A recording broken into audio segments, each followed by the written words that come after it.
छात्राओं के हित में, संस्था हित में, राज्य हित में जो परीक्षा दक्षता मूल्यांकन परीक्षा उत्तीर्ण कर गए हैं, जो एस्टेट टेट कर गए हैं, वो लोग सभी का नियुक्ति सीधे सीधे करें और जो भी फ्रेश नियुक्तियां भविष्य में होंगी उसके बाद तो उसमें आप आयोग के द्वारा परीक्षा लें या एक उसके लिए मापदंड तय कर दें जो कि कौन परीक्षा लेगा और उस परीक्षा के आधार पर ही फिर आगे भविष्य में नियुक्तियां हों। और हद तो तब है जो कि विभाग एफिडेविट एक तरह से देती है केंद्र सरकार के साथ बैठक में, जो कि हमारे पास सेकेंडरी में 35,000 पद है और यहाँ कोर्ट में कहती है हमारे पास 13,000 पद है।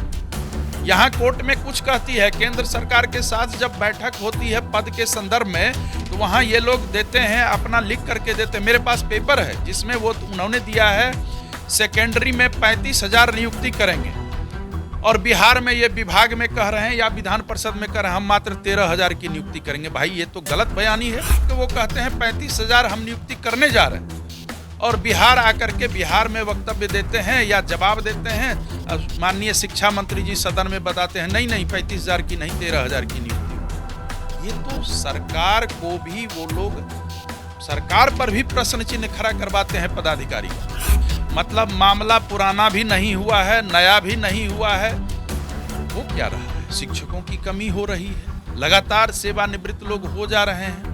मुझे लगता है 2 लाख नियुक्तियां कहाँ से होगी? आप नियुक्ति के संदर्भ में पदाधिकारियों का जो अपना रोड मैप है वो परस्पर विरोधाभासी है।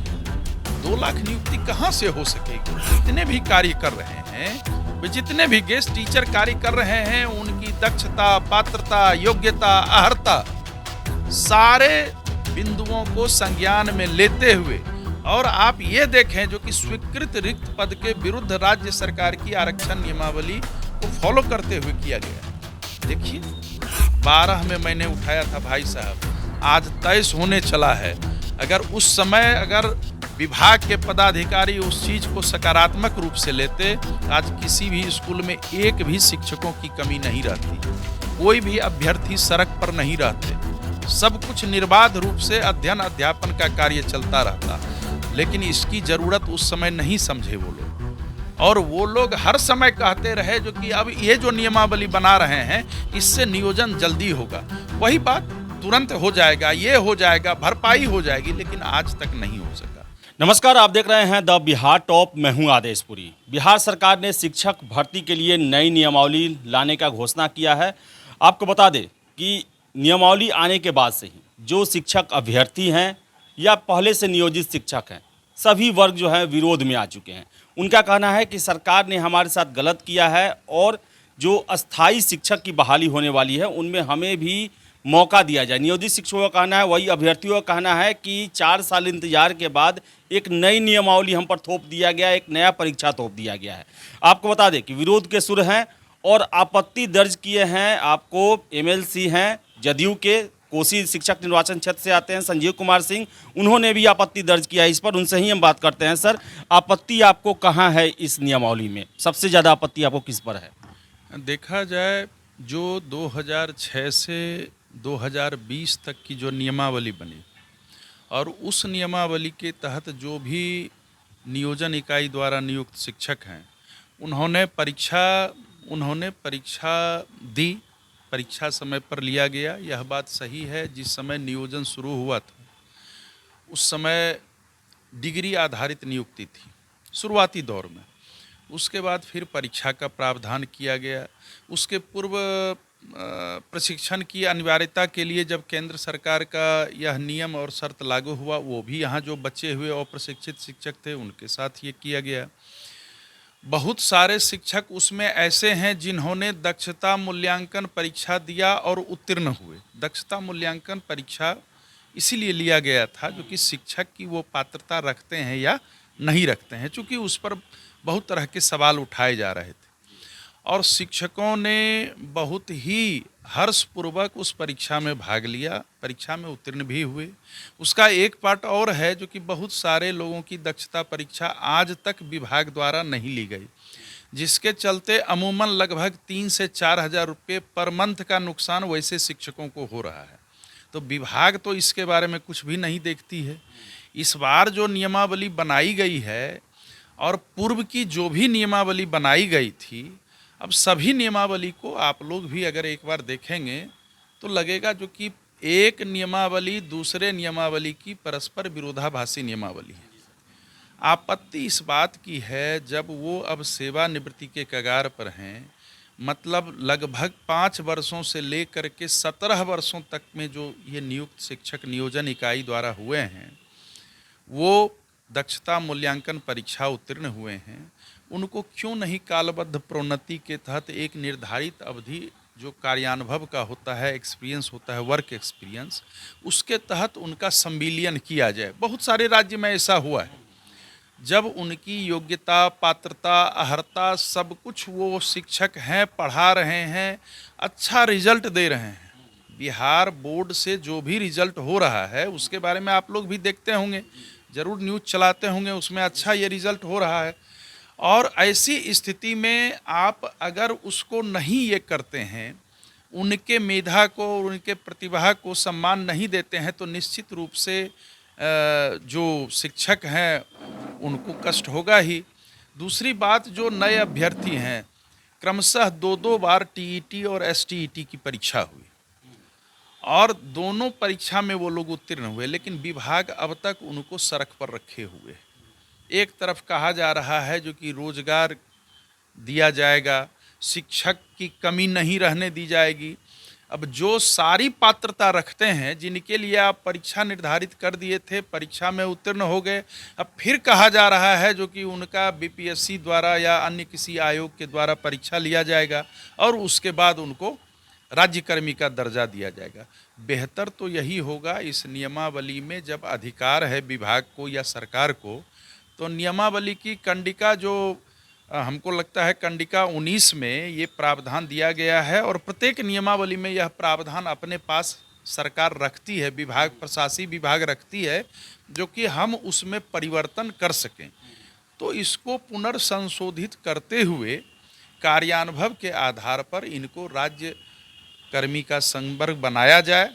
चूँकि स्कूल में आखिर यह तो तय किया जाना चाहिए ना जो कि कितने तरह के शिक्षक होंगे। अगर शिक्षकों की कोटि और वेतनमान विभिन्न तरीके का होगा, संवर्ग भी विभिन्न तरीके का होगा, जिसका दंश पहले से ही लोग झेल रहे थे, ये विद्यालय सेवा बोर्ड तो वो सुप्रीम कोर्ट के आदेश से, तो ये हाई कोर्ट के आदेश से, उनको वेतन 50,000, इनको वेतन 10,000, 20,000, तो आखिर इसका कहीं न कहीं पटाक्षेप होना चाहिए। और यही मेरी आपत्ति है, जो कि इसको सरकार गंभीरतापूर्वक देखे।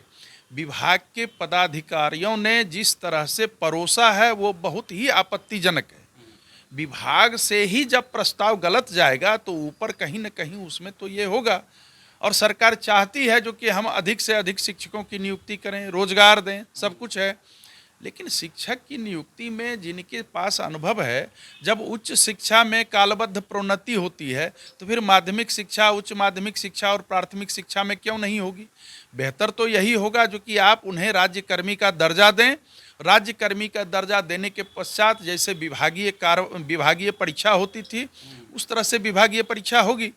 आपको आश्चर्य होगा, यहाँ तक कि प्रधानाध्यापक की नियुक्ति में उत्क्रमित उच्च माध्यमिक विद्यालय में 100% परीक्षा का प्रावधान किया गया, उसको भी इन नियोजन इकाई द्वारा नियुक्त शिक्षकों ने उसमें भाग लिया और 369 शिक्षक उसमें चयनित हुए। डाइट में भी उन लोगों ने फॉर्म भरा, परीक्षा फॉर्म भरा बीपीएससी द्वारा, उसका भी एग्जाम दिया, उसमें भी नियुक्त हुए। असिस्टेंट प्रोफेसर जो विश्वविद्यालय महाविद्यालय में है उसमें भी गए, सबके पास मेधा है। तो आप उनके मेधा को सम्मान कीजिए। वो अब धीरे धीरे सेवानिवृत्त हो रहे हैं। कल मुख्यमंत्री ने साफ कर दिया कि उनको हम कोई सुविधा नहीं देने जा रहे हैं। नियोजन इकाई में जो भर्ती हुए हैं 4 लाख शिक्षक, उनको हम सैलरी देते रहेंगे, सैलरी बढ़ा भी देंगे, लेकिन सुविधा नहीं देंगे। तो सर 17 साल जो बहाली किए वो उसको इस तरह अधर में छोड़ दिया जाएगा, उनकी स्थिति वैसे ही बनी रहेगी। मैं तो वही आपत्ति कर रहा हूँ, मैं तो वही बात बोल रहा हूँ। मुख्यमंत्री महोदय तो वो बोल रहे हैं जो नियमावली में है, लेकिन हम लोगों की मांग तो यही है जो कि मुख्यमंत्री महोदय उस पर पुनर्विचार करें, उसमें संशोधन करें। और संशोधन होता रहा है जब नियमावली में 5 बार संशोधन हो सकता है तो छठी बार भी क्यों नहीं संशोधन होगा? जब 10 बार हो सकता है तो 11वीं बार भी क्यों नहीं होगा? और शिक्षा, गुणात्मक शिक्षा के हित में, गुणात्मक शिक्षा के आलोक में ये करना ही पड़ेगा। आप देख लें, वर्ष 2006 से जो नियोजन द्वारा नियुक्ति हुई, क्या स्थिति थी? आदेश पाल को मिलता था 30,000 से 40,000 रुपया और शिक्षकों को मिलता था 6,000 रुपया। उनको 30,000 रुपया, इनको 6,000 रुपया, वो वेतनमान पर, ये नियत वेतन पर। ठीक है, वो एक समय था, पारिस्थितिक संदर्भ में बहुत ज़्यादा शिक्षकों का अभाव था तो सरकार ने वैसा किया, लेकिन उसके बाद भरपाई होती गई और सरकार चाहे, कई राज्यों में ऐसा हुआ है, संविलियन के आधार पर उनको राज्य संवर्ग दिया गया है। तो राज्य संवर्ग, आप प्रधानाध्यापक की नियुक्ति, हम बोल रहे थे अभी, प्रधानाध्यापक की नियुक्ति में पूर्व से इन लोगों के लिए नियमावली में समाहित है, प्रावधान है 50% परीक्षा से, 50% प्रोन्नति से, और नियमित शिक्षकों का भी था 50% बीपीएससी से, 50% प्रोन्नति से। तो नियमावली में एक बार वो दिया गया, उसके बाद फिर बदल दिया गया। अभी प्रोन्नति शब्द इससे गायब है। सबसे बड़ी आपत्ति वाली बात ये है, जो कि हमको लगता है पदाधिकारियों ने शिक्षा मंत्री जी को या मुख्यमंत्री महोदय को सही ढंग से बताया नहीं। प्रोन्नति शब्द ही उस पर विलोपित कर दिया गया है। किसी भी सेवा संहिता में क्या प्रोन्नति को विलोपित किया जा सकता है? प्रोन्नति तो इसलिए दी जाती है जो कि और मनोयोग से कोई भी कर्मी जो है, कोई भी शिक्षक जो हैं, वो कार्य करेंगे, उनकी कार्य दक्षता बढ़ेगी, वो उत्साहित होंगे। तो इसलिए हमको लगता है जो कि ये निश्चित रूप से इसमें संशोधन अपेक्षित है और संशोधन करना चाहिए। जो पात्रता परीक्षा पास किए हैं वो सड़क पर 5 वर्षों से 7 वर्षों से। केंद्र सरकार ने किसी भी पात्रता परीक्षा, जो टेट और स्टेट था, उसका लाइफ टाइम वैलिड कर दिया उसको। तो अब वैसे तपे तपाए शिक्षक, वैसे शिक्षकों की जो परीक्षा उत्तीर्ण हो चुके हैं, उसको अगर नियुक्ति कर देगी तो कम से कम छात्र छात्राओं को तो परेशानी नहीं होगी, उनका अध्यापन कार्य तो निर्बाध रूप से चलेगा।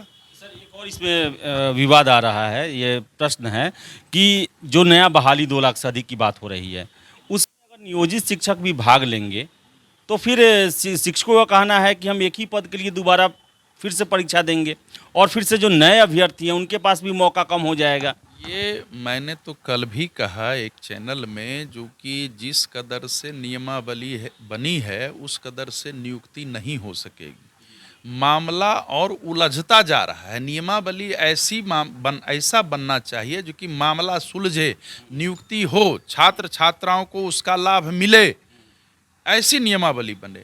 इस नियमावली से रोस्टर संबंधी प्रक्रिया भी कहीं ना कहीं गड़बड़ होगी।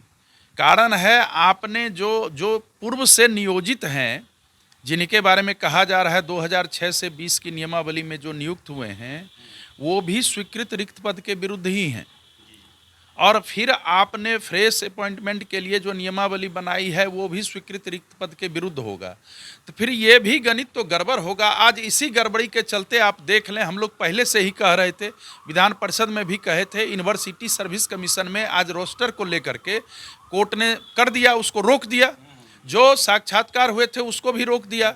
तो विभाग तो कहीं ना कहीं गलत करती है, लेकिन वही उसी गलती के चलते 3 साल, 4 साल, 5 साल, कभी कभी 10 साल नियोजन की प्रक्रिया इतनी जटिलतम थी जो कि किसी किसी जिले में नियोजन हुआ ही नहीं, बंद रह गया नियोजन। तो शिक्षकों की वहाँ भारी कमी है।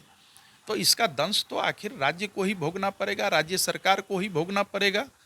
निश्चित रूप से हमको लगता है इसमें उच्च स्तरीय इस नियमावली की समीक्षा होनी चाहिए। 4-4 लाख शिक्षक हैं, आप संख्या बल देखें, और 4 लाख शिक्षकों को उनके कार्यानुभव को, उनकी दक्षता को, उनके द्वारा दिए गए, सरकार द्वारा जो आयोजित, विभाग द्वारा जो आयोजित परीक्षा की गई उसमें भी उत्तीर्ण हुए, और उन सारे चीज़ों को एक किनारे रख करके कहा जा रहा है जो कि नए भी वही होंगे जो आप होंगे परीक्षा के आधार पर, लेकिन आपका वेतन अलग होगा, आपका संवर्ग अलग होगा। शर्त के साथ संवर्ग वाली बात जो है वो हमको लगता है उस पर पुनर्विचार होनी चाहिए बस।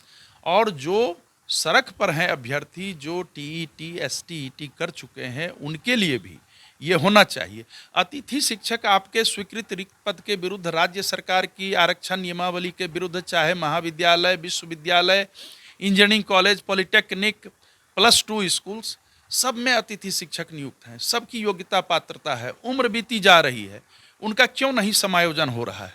उनको भी समायोजन करें। आखिर वो भी तो रोजगार तो उससे भी बढ़ेगा। शिक्षक तो सरकार के हाथ में चलाएगा, और उन लोगों के पास सबसे बड़ी बात है अनुभव है। कोई नेट किए हैं, कोई पीएचडी किए हैं, कोई प्रशिक्षित हैं, तो और क्या चाहिए? और तो कुछ नहीं चाहिए। नियुक्ति का सारा पैमाना वो लोग फुलफिल कर रहे हैं। इसीलिए इस पर बृहद समीक्षा की ज़रूरत है, और हमको लगता है वो समीक्षा होना भी चाहिए।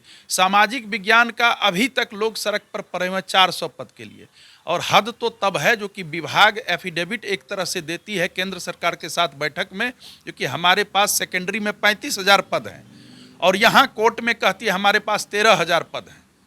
यहाँ कोर्ट में कुछ कहती है, केंद्र सरकार के साथ जब बैठक होती है पद के संदर्भ में, तो वहाँ ये लोग देते हैं, अपना लिख करके देते हैं। मेरे पास पेपर है जिसमें वो उन्होंने दिया है सेकेंडरी में 35,000 नियुक्ति करेंगे, और बिहार में ये विभाग में कह रहे हैं या विधान परिषद में कह रहे हैं हम मात्र 13,000 की नियुक्ति करेंगे। भाई ये तो गलत बयानी है। बड़े बड़े पदाधिकारी शिक्षा विभाग के जा करके केंद्र सरकार के साथ बैठक में, सभी राज्य के जिसमें प्रधान सचिव रहते हैं वो भी जाते हैं, और वहाँ जा करके वो कहते हैं 35,000 हम नियुक्ति करने जा रहे हैं, और बिहार आकर के बिहार में वक्तव्य देते हैं या जवाब देते हैं। माननीय शिक्षा मंत्री जी सदन में बताते हैं नहीं 35,000 की नहीं 13,000 की नियुक्ति होगी। ये तो सरकार को भी वो लोग, सरकार पर भी प्रश्न चिन्ह खड़ा करवाते हैं पदाधिकारीगण। सर आप शिक्षक रहे हैं सर, और बहुत दिनों से शिक्षक भर्ती भी देख रहे हैं। मुख्यमंत्री जी ने कल कहा कि इसी साल 2 लाख से अधिक बहाली हो जाएगी। क्या लगता है सर कि एक आयोग 2 लाख से अधिक बहाली 6-7 महीनों में पूरा कर सकती है? सर ऐसा संभव लगता है क्या? मैं सिर्फ यही कह रहा हूँ। देखिए, मुख्यमंत्री जी को बहुत सारी व्यस्तताएं हैं। पदाधिकारी तो अपनी बात मुख्यमंत्री महोदय को कह देते हैं, हाँ इससे ये हो जाएगा वो हो जाएगा। मैं सिंपल आपको उदाहरण देता हूँ, आप इस उदाहरण को संज्ञान में लें।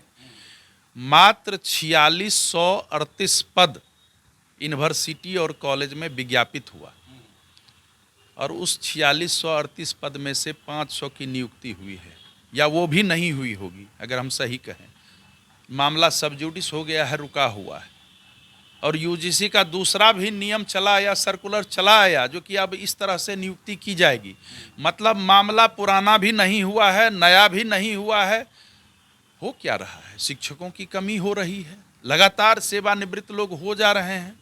मुझे लगता है 2 लाख नियुक्तियां कहाँ से होगी? आप नियुक्ति के संदर्भ में पदाधिकारियों का जो अपना रोड मैप है वो परस्पर विरोधाभासी है।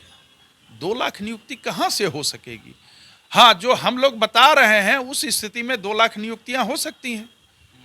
आप गेस्ट टीचर जितने भी कार्य कर रहे हैं, जितने भी गेस्ट टीचर कार्य कर रहे हैं, उनकी दक्षता, पात्रता, योग्यता, अर्हता, सारे बिंदुओं को संज्ञान में लेते हुए, और आप ये देखें जो कि स्वीकृत रिक्त पद के विरुद्ध राज्य सरकार की आरक्षण नियमावली को फॉलो करते हुए किया गया है। देखिए कितना लाभ छात्रों को मिलेगा। और यही शिक्षक जो नियोजन इकाई द्वारा नियुक्त हुए हैं, इन्हीं के पढ़ाई लिखाई से आज राज्य का रिजल्ट चाहे मैट्रिक का हो या इंटर का हो, ये बढ़ता जा रहा है। सर कहने का मतलब है कि अधिकारी लोग जो हैं वो सरकार को और अभ्यर्थियों को, शिक्षकों को, सभी लोगों को इस झमेले में फंसा के रखे हुए हैं। नहीं, वो लोग अपने ज्ञान का सकारात्मक उपयोग नहीं कर रहे हैं पदाधिकारी लोग, मैं स्पष्ट कह रहा हूँ। शायद यही कारण है जो कि कोई भी नियुक्ति, खास करके शिक्षा विभाग में आप देख लें, सबसे खराब स्थिति शिक्षा विभाग की।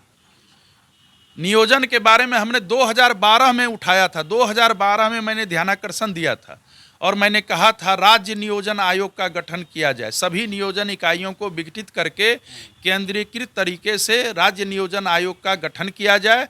उसमें जो जिला शिक्षा पदाधिकारी होंगे वो प्राथमिक, माध्यमिक और उच्च माध्यमिक के पद के लिए अधियाचना भेजेंगे, और वहीं से राज्य नियोजन आयोग से एक परीक्षा ली जाएगी, और उसके बाद पैनल बनाया जाएगा, और उसके बाद शिक्षकों की नियुक्ति उनके द्वारा दिए गए पदस्थापन के चॉइस के आधार पर 3 या 4 चॉइस के आधार पर होगी, जैसे विद्यालय सेवा बोर्ड से 12 में मैंने उठाया था भाई साहब, आज 23 होने चला है। अगर उस समय अगर विभाग के पदाधिकारी उस चीज़ को सकारात्मक रूप से लेते तो आज किसी भी स्कूल में एक भी शिक्षकों की कमी नहीं रहती, कोई भी अभ्यर्थी सड़क पर नहीं रहते, सब कुछ निर्बाध रूप से अध्ययन अध्यापन का कार्य चलता रहता।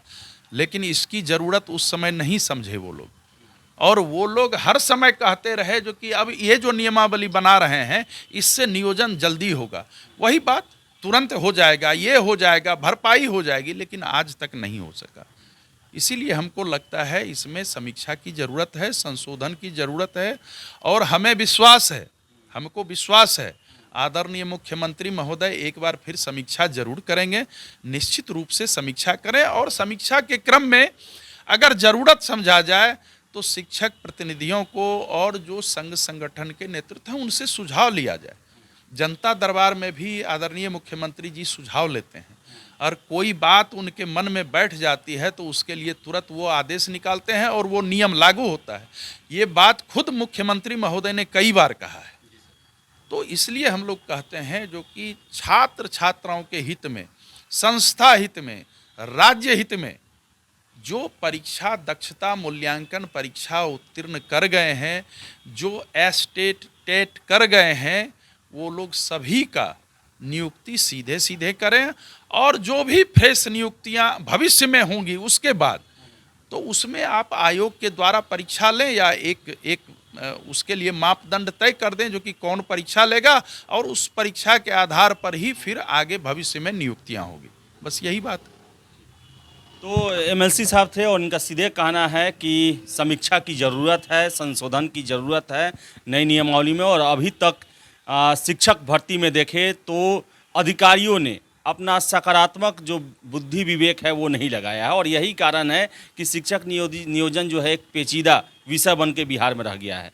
तो आशा हम करेंगे कि जो समस्याएं हैं, जो आपत्तियां हैं, उनका निराकरण किया जाएगा, और बिहार में शिक्षक नियोजन जो है या शिक्षक भर्ती जो है वो सुचारू रूप से आगे चल पाएगा। तो फिलहाल इस वीडियो में इतना ही। वीडियो पसंद आया लाइक शेयर करें, हमारे चैनल द बिहार टॉप को सब्सक्राइब जरूर कर लें। धन्यवाद।